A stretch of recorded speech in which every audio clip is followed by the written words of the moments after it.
Coming up on today's episode of the Sales Leadership Show.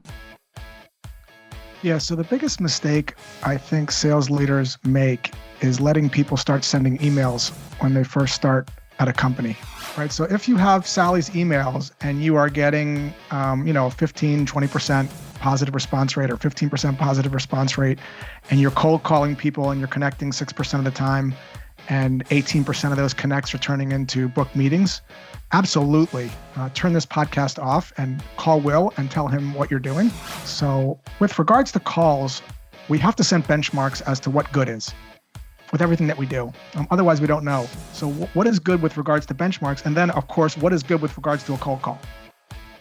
Hello, Sales Nation. My name is Will Barron, and I'm the host of the Sales Leadership Show. On today's episode, we have Josh Braun. He is the author of the Badass B2B Growth Guide, which you can find over at joshbraun.com. On today's episode, Josh is sharing how we can scale, monitor, and refine cold email and cold call outreach, not just for individual contributors, individual salespeople, but across a team, no matter how big or small it is. Everything that we talk about in this episode is available in the show notes over at salesleadership.org. And with that said, let's jump right into it. Josh, welcome to the Sales Leadership Show. Thanks for having me on, Will. I'm glad to have you on, sir. Okay, so today's episode, we're not just going to get into cold outreach, cold email specifically, I think, with your expertise on here, Josh. I want to get into how we manage cold email outreach and cold prospecting outreach in general via an entire sales team as opposed to being an individual contributor. So with that, I'm going to ask you a massively leading and loaded question here that will set the scene for the rest of the conversation. Is this conversation just mute, or should there be a succinct strategy across an entire sales team from the sales leadership perspective with regard to cold outreach and getting our team on the same page with it? Now, Will, if I can't answer the question, can I phone a friend or do a 50-50, or I just take my best shot at it? It depends who the friend is. That'll determine the success of the rest of this episode. Okay. All right, good. So Josh, should there be a succinct strategy for sales leadership with cold emails, or should we just let individual contributors just send what they like when they like?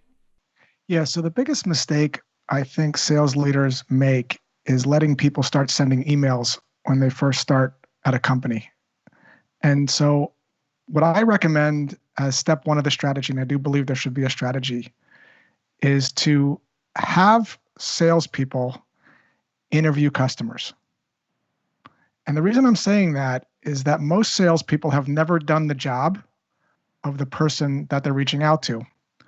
And because they've never done the job of the person that they're reaching out to, they may be relying on marketing messages or their own gut to be able to say things that, quite frankly, are misaligned with how buyers actually think and talk. And so if you're not able to join the conversation specifically in their mind, there's this disconnect. And the cause of that is that the salespeople, SDRs, are not close to the people that they're actually prospecting. It also makes them very nervous because they're barking at print, I call it. And when I was a kindergarten teacher, we'd have kids that would be able to read fluently, but then you'd ask them comprehension questions and they have no idea. So they're using words like optimize, 360-degree view, end-to-end solution, these really generic words that don't stand out. So step one, interviewing 5 customers using an approach called jobs to be done. It's a framework that allows you to understand all of the dominoes that tipped over that actually caused someone to fire their existing thing and hire the new thing. That's going to form the basis of your messaging. And what I recommend sales leaders do is they create a little spreadsheet, couple columns. Spreadsheet, column number 1 is what's the job that this person's trying to get done? What sucks before they give you money, specifically? What's the impact of that? Like, why does that suck so bad? What changes for the better after they give you the money? In the customer's words. And if every rep just interviewed 5 or 7 customers, they just get a better handle on that. So that to me is step 1 of the approach, and a step that's often missed because it's easy to start sending out emails. So that sounds like a lot of effort, Josh. Can we not just get Barry's emails, so like what works, give it to Sally, and then just get her spamming the market instead? Yeah, we could do that if those emails were working really well. 15, 20% positive response rate or 15% positive response rate, and you're cold calling people and you're connecting 6% of the time, and 18% of those connects are turning into booked meetings, absolutely turn this podcast off and call Will and tell him what you're doing. But if you're not, if that's not working or you don't have a way to measure it, and you're sending lots and lots of emails and you're not getting the responses that you want, or you're picking up the phone and you're hearing "I'm not interested" far too many times, or reps feel the call is that the phone's a cactus, they're afraid to pick it up, then you want to actually back up a little bit and move away from templates. Move away from searching for stuff and sending out a lot of things, because what ends up happening is you burn out your addressable market. You may get 2 or 3 or 1.5% response rates, but what you don't realize is you're actually pissing off 98% of your people, which is why a lot of these outsourced SDR firms don't last that long. They'll achieve a lot of success at the first, they'll blast thousands of people, but then after a couple of months, that's over with and that sort of stops. So that's the reason, you might not want to just rely on what's already in place if it's not performing well. I want to get onto what is success in a second, because that's clearly, it needs to be measurable for us to win at this game. But you don't need to name clients or organizations or anything like that, but have you experienced or have you seen firsthand an addressable market being burnt out? Because I talk about this all the time on multiple of the podcasts that we do, and nobody believes me that it's possible to do so. But just common sense suggests that if you do something for long enough that pisses off enough people, you're going to ruin the brand of the organization that you represent, but they're just not going to get back to you as an individual contributor, and they're not going to then respond to you as a sales leader either. So John Jensen is the VP of North American Sales for Alteryx, which is a publicly traded company. And when we first started talking, through no fault of his own or through the reps, everyone's trying to do the best that they can. They have these acceleration tools that allows you to step on the gas, like Salesforce or SalesLoft and Outreach. And they were sending tons of generic messages the best way they knew how, using templates and just going for a quantity-based approach. And what they realized was that their response rates were not where they needed to be. And when they did get responses, they were a little off-putting, not positive. So what John did is he actually created something called the value capture spreadsheet. It was kind of genius what he did, because Alteryx is complicated. They have lots of different people that they sell to with lots of different problems. But he created an Excel spreadsheet, and the Excel spreadsheet was, this is what sucked before, and this is what changed for the better. And he actually interviewed customers. So what you heard was the actual customer language by theme. And so reps could actually see this specific language. Now, this is not marketing language. It's a little bit different. Nothing against marketing, but marketing language tends to have a spin on it. They say things like ROI and streamline and optimize, just not how people talk. And so this language was crispy or specific. And we use that to be able to message. And we were able to increase the amount of meetings that they booked by 3x just by doing that, primarily over email and through the call. Just that simple idea. How you use that stuff, we could certainly talk about if it's if it's helpful. But people skip that step. And when they skip that step, what ends up happening is the messaging is generic. We help you increase this by 55%. We're the best. Of course you're going to say that. You have commission breath. It's just not how people talk. So it's the crispy and specific nature. Your customers are better at writing emails than you are. You just have to be able to get that language out of them and leverage it. Cool. We'll come back to messaging in a second, because clearly you feel that's important. But let's just touch on this before we gloss over it, because this might be the starting point. Are the rules for success here, in that should we be looking at, and you've disqualified this already, open rate and reply rate? Because if we're getting lots of negative replies, people telling us to bugger off, then clearly we're not having success, even though the numbers might look fantastic. Or is success perhaps calls booked in, or is it, can we, with modern tools, can we go all the way to deals closed? What should we be doing to judge whether our cold outreach is being successful or it's just a waste of time? Yeah, let's talk about calls first, and then we'll talk about email. So with regards to calls, we have to set benchmarks as to what good is with everything that we do. Otherwise, we don't know. So what is good with regards to benchmarks? And then, of course, what is good with regards to a cold call? What is good with regards to a discovery call? What is good with regards to an email? Oftentimes when sales leaders come to me and they say, are people stuck at writing emails? They suck on the phone. I say, well, do they know what good is? And do you know what good is? And oftentimes the answer is no. When we were in high school, Will, you probably remember when we had to write a paper, our English teacher said, here's the rubric. This is what your paper has to look like in order for you to score 5s in each of these categories. And yet in sales, we don't do that. So with regards to cold calls, one of the first things we want to take a look at is connect rate, meaning the percentage of time I actually connect with the intended target. And that has to be around 5.5 to 6% at the lowest side. If you're below that, perhaps your target market can't be reached over the phone. Perhaps your target market, perhaps your database needs to be updated. Perhaps you need to look at other providers, et cetera. So I like to see a 5% connect rate. And then when we're actually on the call, if we take a look at the cold call, you can think of the cold call as having 4 parts. Most cold calls do. They have a 4-part thing.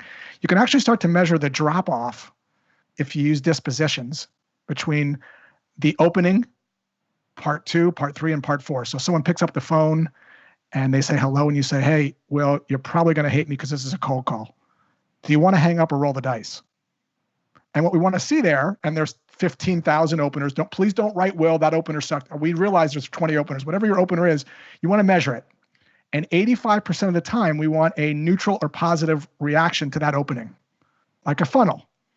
So we're going to measure that at 85. If that thing dips below 85, is it your tonality? Do we want to change the script? Do we want to say something like, hey, Will, this is Josh. We've never met, but I was hoping you could help me out for a moment. We want to test that. We want to get that at 85%. Then we're going to go to part 2, and we want that at 70%, et cetera, et cetera, et cetera. So we want to take a look at how that is converting down, and you could just set up dispositions to be able to track that in Salesforce, and you can have like a little funnel. People always measure meeting book rate. Of course, connect to meeting book rate is important, and I like to see that at about 15 to 18% as a benchmark as a team. But also, I like positive talk time. What I mean by positive talk time is there's rapport and back and forth on the call, even though the meeting wasn't booked. What that tells me is that although it didn't book now, it might book one day, and the rep shouldn't be penalized for that because they didn't book the meeting. They planted a really great seed. Sure. So I also measure positive sentiment, positive rapport on the call as evidenced by talk time.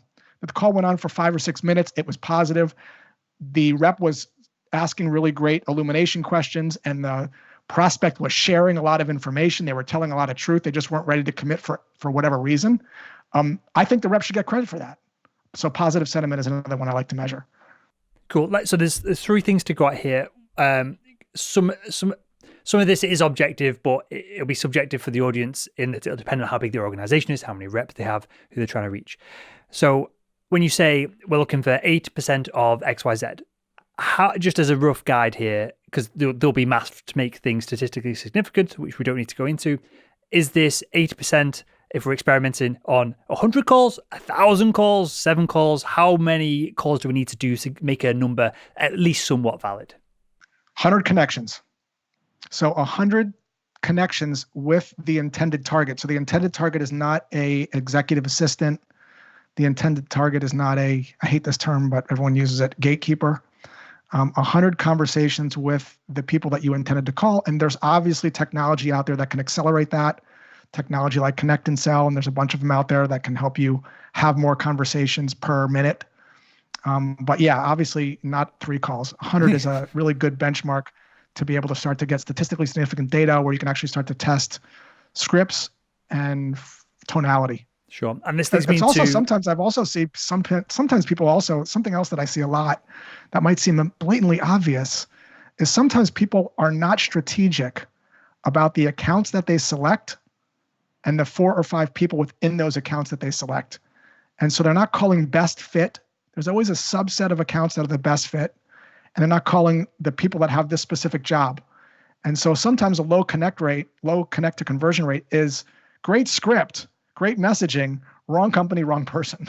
Let's make the assumption, Josh, just because if we go through every step, I'm happy to talk to you for 5 hours, but we will literally be here for 5 hours. Let's make the assumption that we've got good data and we're calling the right people at the right time, not necessarily the right time in the sales cycle, but within a reasonable moment. So we're not skewing the data with perfect answers and dials and terrible ones. So 100, perfect, nice round number we can work on.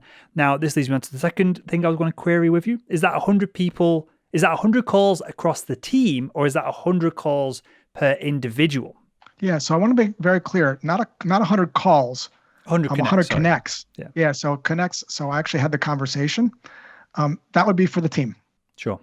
So how important then is it to spread this across the team versus just pull data from, well, we know Barry, Mary, and Sally are our best reps. If we can get them working, we can trickle this down to perhaps the slightly lower performing reps. Is that a strategy, or should we do this across the team so that the data is more accurate from an organizational standpoint? Yeah, so it's very easy once you have these dispositions set up to create dashboards in Salesforce. And if everyone's using the same script, and if everyone's been trained on tonality, and everyone's been trained on diffusing objections, then what you can do is actually start to coach to good.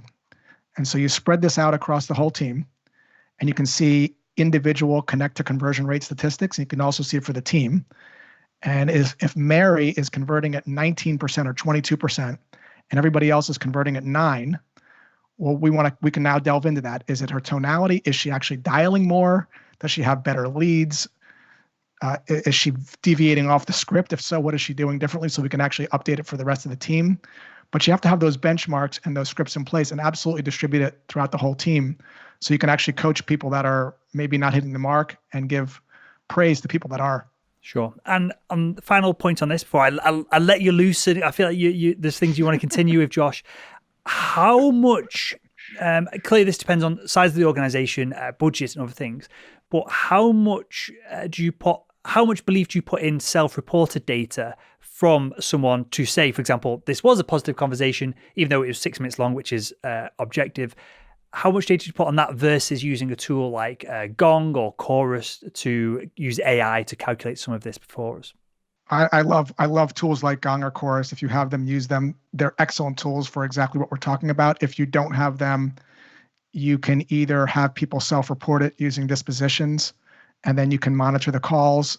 Something else that I've done is I've created something called a Call of Fame, where you can actually put great calls that are examples of what good is, positive conversations, so people can listen to them. I have found that once people know what good is and they've heard it in the Call of Fame, people are good. They're honest. I very rarely see anybody submitting a call that's good into the Call of Fame that's not. They kind of know what it is, especially if they know it's going to be in there. And so I've never had a problem with people being, not true. Sure. And how is all this, if you're consulting, you into an organization, you help them with the cold outreach. How is this documented? So you mentioned the Call of Fame there, which I love. Is this, because there might be tools that do some of this, I'm not sure, but how do you document this? Is it a spreadsheet? Is it saving a load of MP3 files and putting it on a shared intranet folder for the team? How do you go about collating what is good so that even new hires can be on board with it as well faster later on? Yeah, so the dashboards can be built out by someone that has some sales ops experience. There's a guy called Taft Love who does this really well. He builds up really great dashboards that track the cold call flow. And then with regards to the Call of Fame, you can simply set something up on your intranet where people can click and they can actually listen to, the Call of Fame calls. And once a week, listen to a call that went really well and break down why it went well. I don't like that. I don't like doing that with calls that didn't go well. It makes people feel bad. I'm much more a fan of positive reinforcement. And just a quick side note, 30-second side note. As you know, Will, I used to teach kindergarten and first grade and third grade. And one of the things I learned pretty quickly when kids wouldn't put away their crayons was saying, Johnny, put your crayons away. Why didn't you put your crayons away? Put them away. They're a mess. That just didn't work. What did work was saying things like, hey, Susie, love how you put your crayons away. You even put the lid on tight and your colors are all in the same spot where they should be. And it's the same thing when you're coaching salespeople with this Call of Fame stuff. Like, don't focus on the negative stuff. People will rise to the occasion.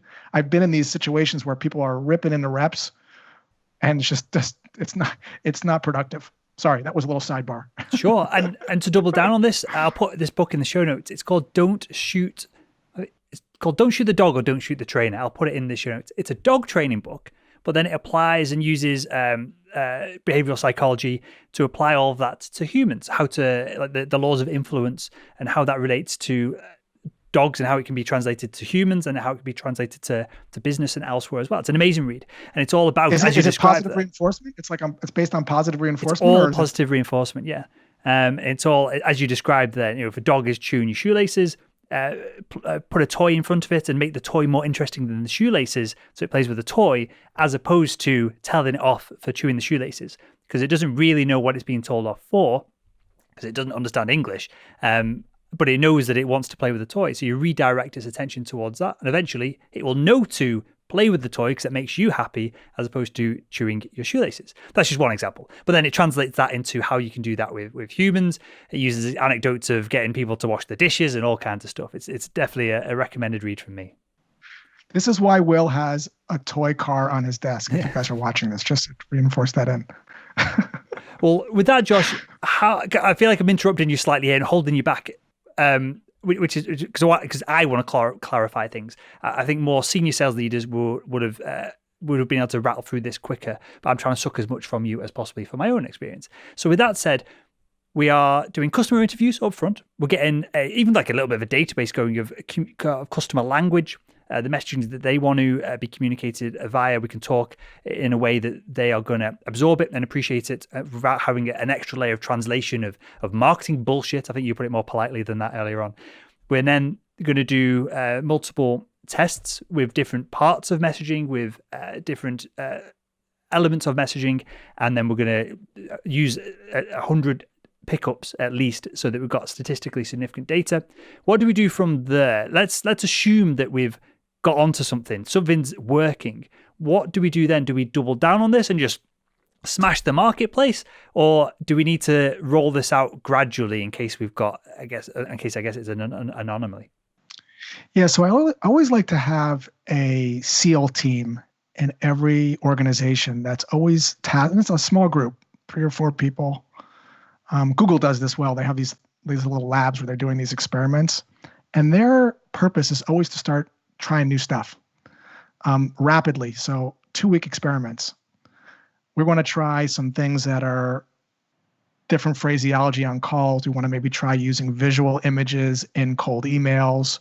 One of the things we're experimenting right now with a lot of the people that I coach are these emails that have pictures under 100K, so you give the best chance of getting delivered of before and after. I learned this from a guy named Jack Butchner. He does this great Twitter feed called Visualizing Value. I took his course. I'm like immediately connected the dots thinking, hey, what would this look like if we actually had to communicate our value in a before and after picture? And so can we experiment with that and see? So this SEAL team, or you can call them whatever you want, is always going to be a small team of experimenters. And people love this stuff. Some of the stuff works, some of it doesn't. There are 2 or 3 week cycles to experiment with. So that's going to be always continuously going on. And then the people that are actually on the core team, once it's dialed in, are going to always have suggestions on things that they could do to improve it. But for the most part, it's a grind at that point. It's being able to just do the work consistently. Running 5 to 7 miles every day. A lot of times people will find something that works, but they won't do it consistently.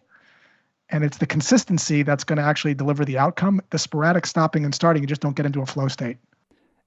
So we were talking about before we click record goals, 2021 goals. I come across this at the end of last year, and I found it has been really valuable for me and our organization so far, and just the kind of 6 weeks that we've been implementing it. I think it's from the book Good to Great. I think it's Jim Collins. He talks about the 20-mile march. You go to work, you do your 20 miles, and this is what I find in great companies they do.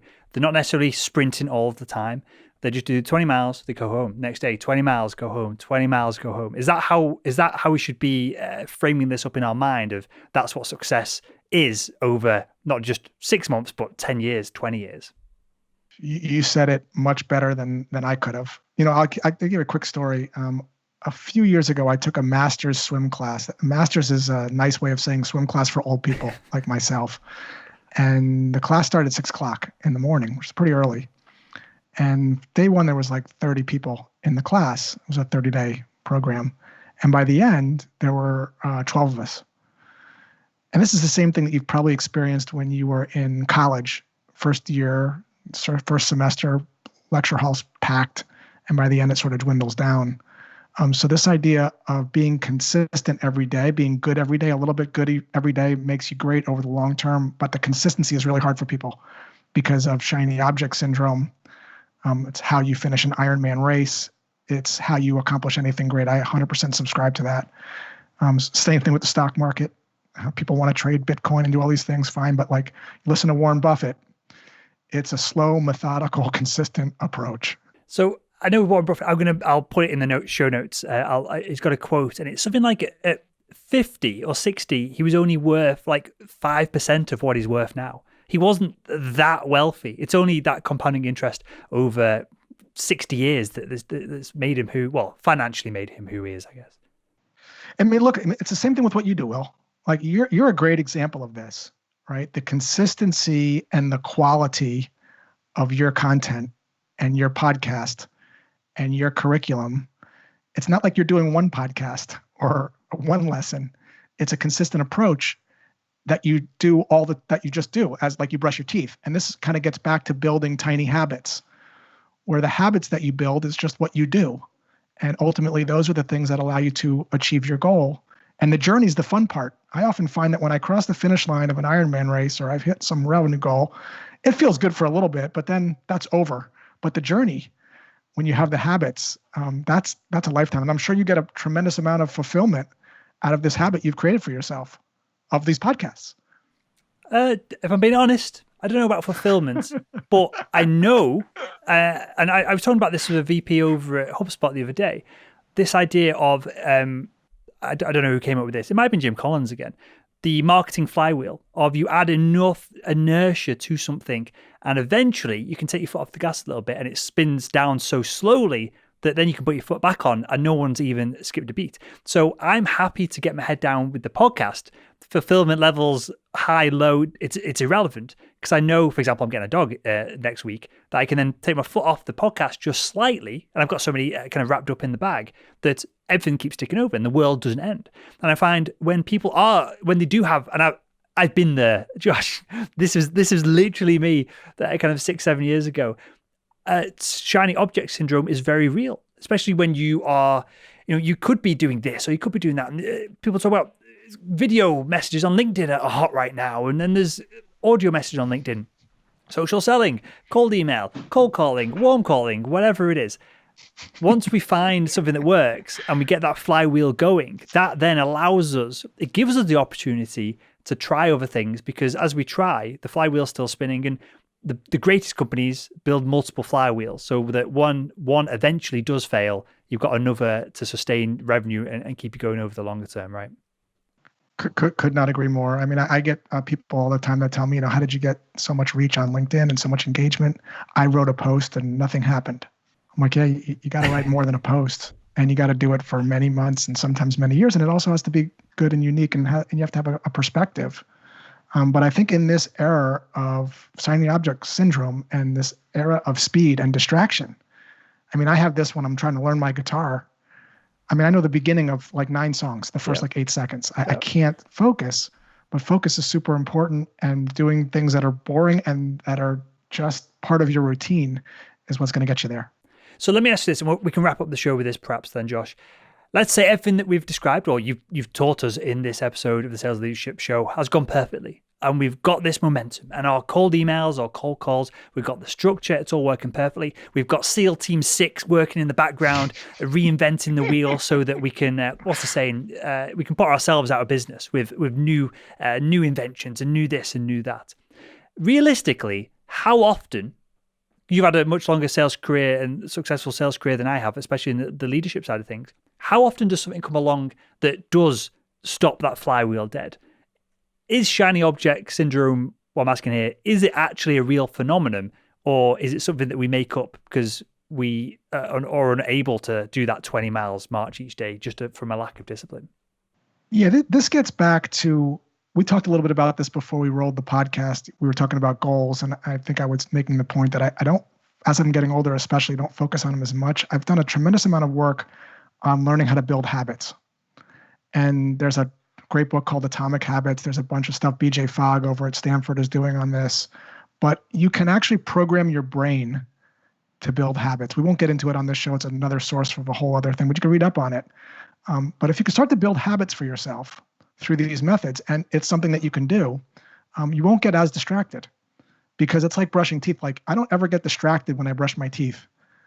I don't get distracted when I run. It's just a habit that I've built for myself. I don't get distracted when I ride a bike or when I swim, or when I do prospecting or when I write LinkedIn posts, because I've read deeply on how to build habits, and more importantly, how to get away from negative habits that are not as productive. And so, like anything else, this can be learned, and it's not inherently something that you're going to do by default. We take this stuff for granted, but it's not. The human brain doesn't want to do certain things, but you can train the brain to get into this routine. Perfect. Well, we'll wrap up the show with that. Well, I've got one final question, Josh. I'll throw this at you. It's something that I've asked everyone that's come on the Sales Leadership show so far. If you could speak to someone, a new sales leader right now, they are 30, 60, 90 days into their job. They've never done any leadership or management in the past. What would be one piece of advice that you'd give them? Level up your listening. People have a hunger and a desire to feel heard and understood. Give them the benefit of the doubt. Don't think the worst of them. So a great resource for that, Will and I have talked about this as well. Carl Rogers is a psychologist that did a tremendous amount of work on how to make people feel heard and understood. And Chris Voss, who's a former FBI negotiator, wrote a great book called Never Split the Difference that has a lot of tactical strategies on how to make people feel heard and understood. And everyone has a hunger to feel heard and understood. It's a superpower for getting through to anyone in your personal and professional life. I love it. Well, with that, Josh, tell us where we can find out more about you. Tell us about the Badass B2B Growth Guide. And you've got a podcast. Tell us about the podcast as well. I have a podcast that's not as good as Will. So if you have to choose between the two, please, by all means. So my podcast is called Inside Selling, not as good as Will's. And my book, joshbraun.com/badass. If you are sending lots of cold emails and not getting a lot of responses, or you're getting hung up on the phone, the Badass Guide helps you be a red X in a sea of white circles, so you can start more conversations with skeptical prospects. It's joshbraun.com/badass.